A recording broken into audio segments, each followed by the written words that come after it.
Hey guys, welcome back to the channel. Now in this video we'll be talking about the salary requirements for the indefinite leave to remain.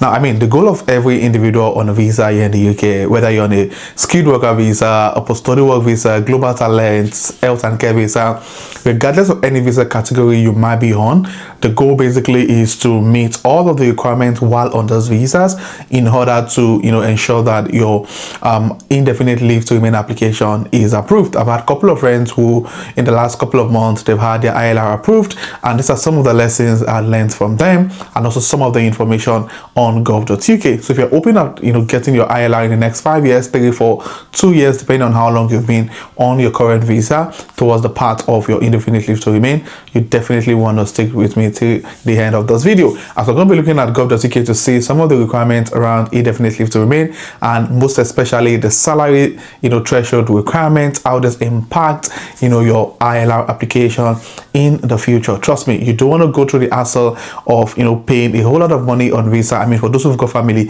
you can relate to how unreasonable and ridiculous the cost of visa renewal is, only for you not to meet the requirements to applying for your indefinite leave to remain. So if you're on a job right now and you're being sponsored, or you're on a health and care visa, you're also being sponsored, then stick to this video till the end.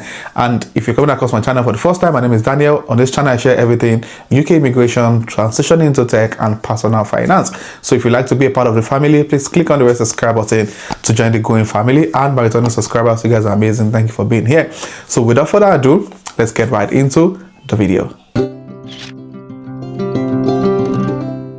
Getting your ILR approved is the goal basically, and it's really important to ensure that while you're on your skilled worker visa or whatever visa category you are on the path to your indefinite leave to remain, you need to make sure that so many things are actually put into place. And it's also important to reinforce the fact that the job you're currently on, if you're being sponsored by your employer, plays a massive role on your ability or the possibility of you being able to get your indefinite leave to remain approved. So let's go to UK and see some of the information that we can get out of the website. As you can see on the website, you would see that on the indefinite leave to remain, one of the things you need to provide, or one of the documents you're required to provide, is that you're still needed for your job. Your employer sponsor will need to provide a document confirming this. So now for those who are probably saying, oh, when it's close to me getting my ILR, I'm just going to push it to the organization and try to get a better job. The whole idea basically is that you need to still be able to prove to the employer that you're needed, and the employer will be willing to provide a document to prove that you're still an asset to the organization.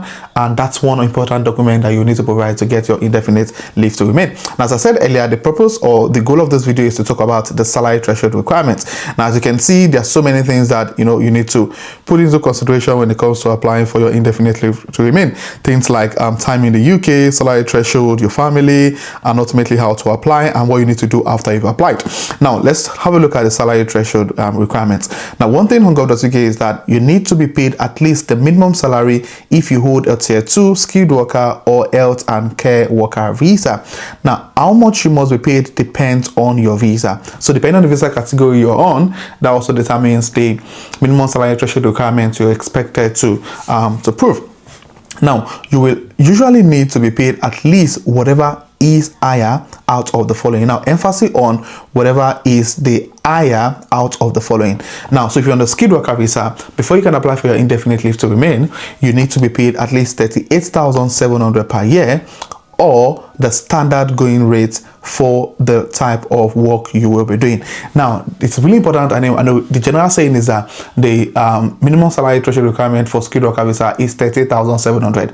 Now, this is true. However, there are certain jobs that you need to be paid higher than 38,700 for you to even be sponsored, and also for you to be able to apply for your indefinite leave to remain. We're going to get into all of that as we crack on. Now, an example of gov.uk says that if your salary is £40,000 per year, but the standard going rate for the job you will be doing is 45,000, you do not meet the usual salary threshold requirements for this visa. So even visa application part, you're not going to be eligible, because what it says basically is that you need to be paid whatever is higher. So if the going rate for your job is more than 30,700, you're not eligible for applying for that visa, that skilled worker visa, and ultimately not being able to apply for your indefinite leave to remain. Now, there are certain rules around these salary threshold requirements, which we're going to get to shortly. Now, let's go have a look at the going rates being mentioned here.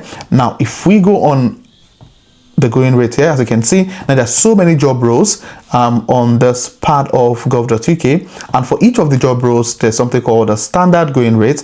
Now, it means that if you fall under any of this category, any of this job category, for example, you must be paid the standard going rate for you to even be sponsored at all. Now, let's look at a couple of job roles that you probably will be able to do as an immigrant living and working in the UK. So if I go on, let's search for business analyst, for example, business analyst.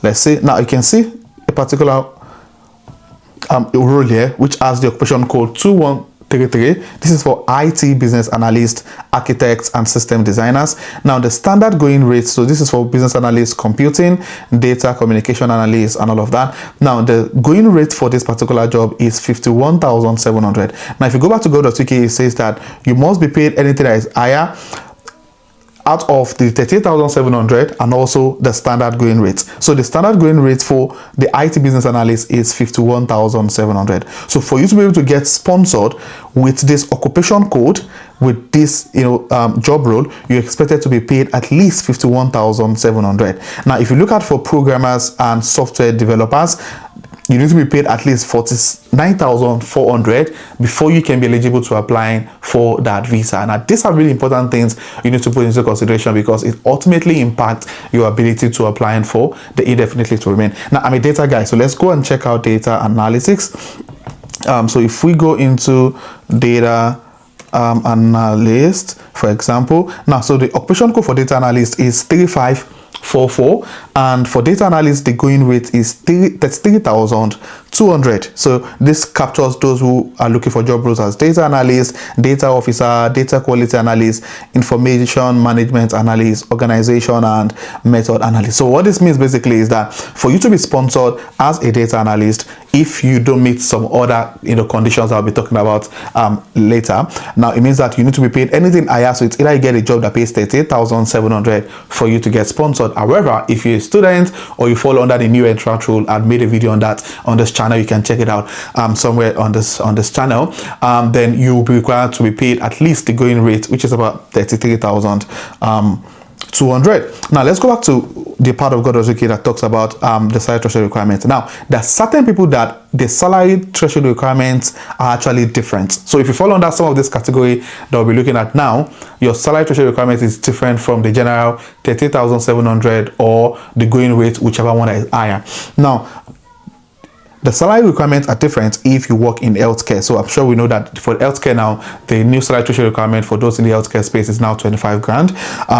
If your job is also under the immigration salary list, so if your job is under the immigration salary list, you don't necessarily need to meet this condition. So just make sure that you go through gov.uk to look at the different job roles under the new immigration salary list. Now, if you got your certificate of sponsorship for a skilled worker visa or equivalent before 4th of April 2024 and have held the visa since then. Now, what this means basically is, so let's say for example you got a job as a data analyst and you were paid, let's say, £34,000 for example, and you got a visa or you got a certificate of sponsorship, let's say you got it on the 1st of January 2024 for example. Now let's say you were on the job for like 5 years, and after 5 years you didn't get any promotion, your salary was not increased, and you're still being paid the £34,000 as at the point you were applying for your indefinite leave to remain.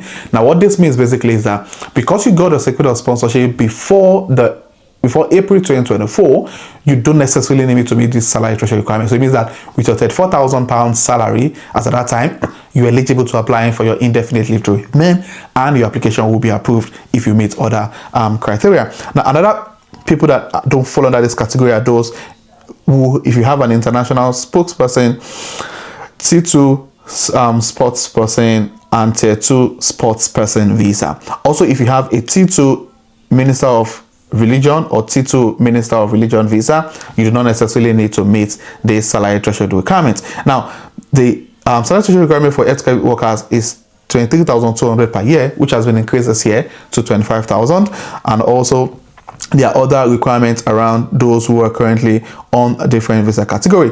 Now, if you're on the immigration salary list, so for example, if your job is on the immigration salary list, what this is saying is that if you do not meet the usual salary threshold requirements and you do not work in the health care or education, you may still be eligible. So if you're on a skilled worker visa and your salary is your job is on the immigration salary list, or it was at the time you applied, you must be paid at least either 30,960 per year or the going rate. So you can also check out the link to the going rate in here. So also, if you got your security sponsorship for your first skilled worker visa before 4th of April 2024, then you'll also be able to meet up with all of these requirements. So it's really important to get all of this information to ensure that your ILR application is approved and you don't go through the hassle of having to constantly renew your visa until you meet the requirements for the indefinite leave to remain.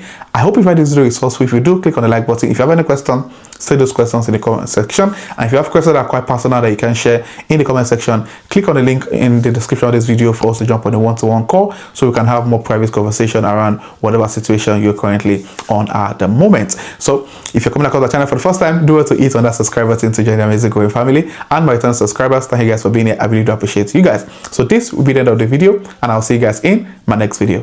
Thank you.